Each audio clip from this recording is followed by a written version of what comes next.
Hola, ¿cómo están? Bienvenidos, queridos estudiantes del primer curso de la carrera de Ciencias de la Educación de la Facultad de Filosofía de la Universidad Nacional del Este, a una nueva clase virtual correspondiente a la materia Realidad Educacional y Cultura Paraguaya. Hoy estaremos desarrollando una sesión más y nuestro tema se trata sobre la educación indígena. En nuestro encuentro anterior hemos hablado sobre el programa de mejoramiento de la calidad de la educación secundaria.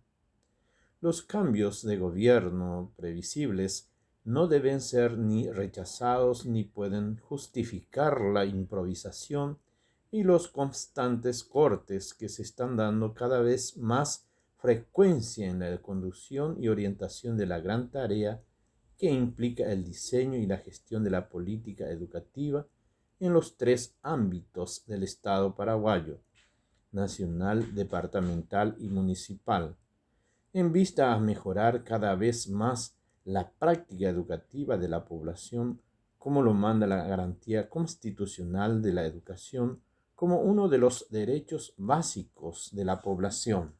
En la clase de hoy estaremos tratando sobre la educación indígena.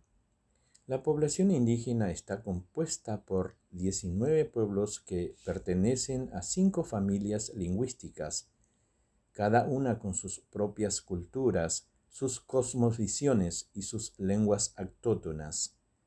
La población indígena tiene los mismos derechos que todas las personas que habitan el territorio paraguayo y sobre todo está garantizado el respeto a su propia identidad y cultura.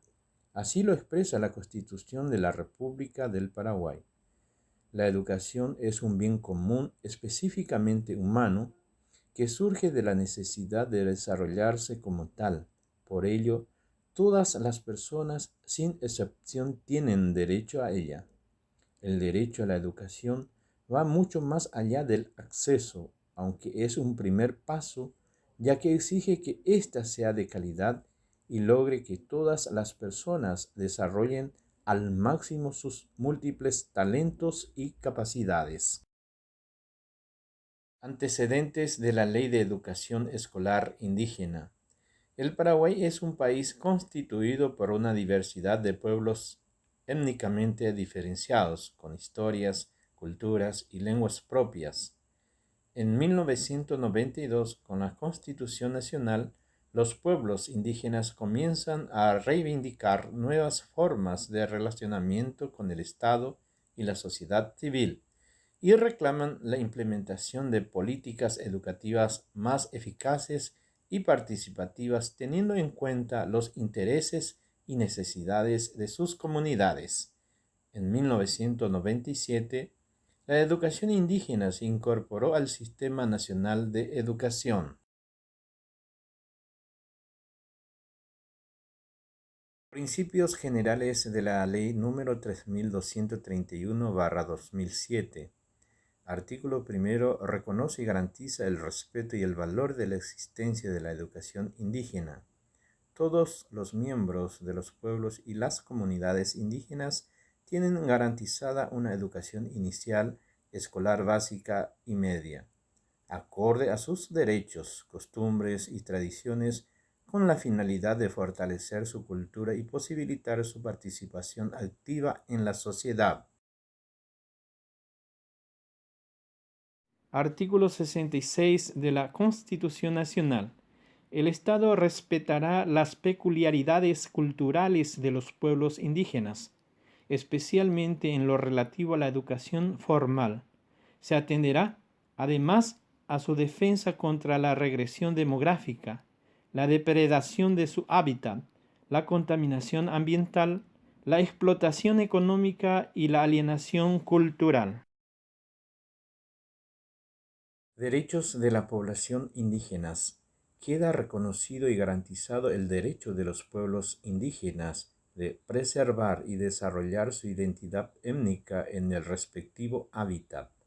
Tiene derecho, asimismo, a aplicar libremente sus sistemas de organización política, social, económica, cultural y religiosa, al igual que la voluntaria sujeción a sus normas tradicionales para la regulación de la convivencia interna, siempre que ellas no atenten contra los derechos fundamentales establecidos en esta Constitución.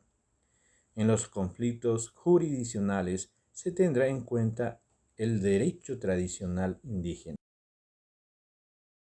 Desafíos para garantizar el derecho de la educación. El artículo 66 de la Constitución de la República del Paraguay establece que el Estado paraguayo respetará las características de los pueblos indígenas, especialmente en la educación. Tratados y convenios internacionales ratificados por nuestro país.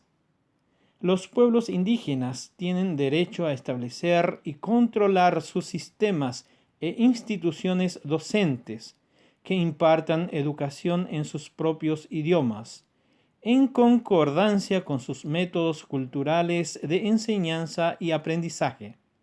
Los indígenas, en particular los niños, tienen derecho a todos los niveles y formas de educación del Estado, sin discriminación.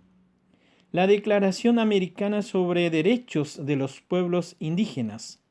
Los estados y los pueblos indígenas, en concordancia con el principio de igualdad de oportunidades, promoverán la reducción de las disparidades en la educación entre los pueblos indígenas y los no indígenas. Tasa de analfabetismo. La realidad de la población indígena frente a la población nacional. El 33,4% de la población indígena es analfabeta frente al 5,8% de la población total del país. Al observar la situación de analfabetismo de la población indígena por sexo, existen diferencias significativas. La tasa de hombres que sabe leer y escribir es de 74,6%, mientras que la tasa de mujeres es de 59,1%. En cuanto al promedio de años de escolaridad, la población indígena alcanza 4 años de estudio, frente a la población país que llega en promedio a 9 años de estudio. Para finalizar este contenido, podemos señalar que a partir de la nueva Constitución Nacional, los pueblos indígenas comienzan a reivindicar nuevas formas de relacionamiento con el Estado y la sociedad civil, y reclaman la implementación de políticas educativas más eficaces y participativas, teniendo en cuenta los intereses y necesidades de sus comunidades. Es menester que las acciones del Ministerio de Educación y Ciencias haya un compromiso en cuanto a las necesidades de los pueblos indígenas, como la generación de un currículum propio con materiales adaptados, la formación docente continua y la creación de centros de formación docente con las características de la población indígena. No podemos garantizar una educación de calidad en comunidades donde la gente vive en condiciones de pobreza, sin una nutrición adecuada y atención a la salud, menos aún sin la posibilidad de comunicarse, ya sea porque es analfabeta y en el caso de que no lo fuera, porque tiene su propia lengua. Queridos estudiantes, les felicito a todos por el esfuerzo realizado y les animo a seguir en el camino del aprendizaje. Hasta pronto.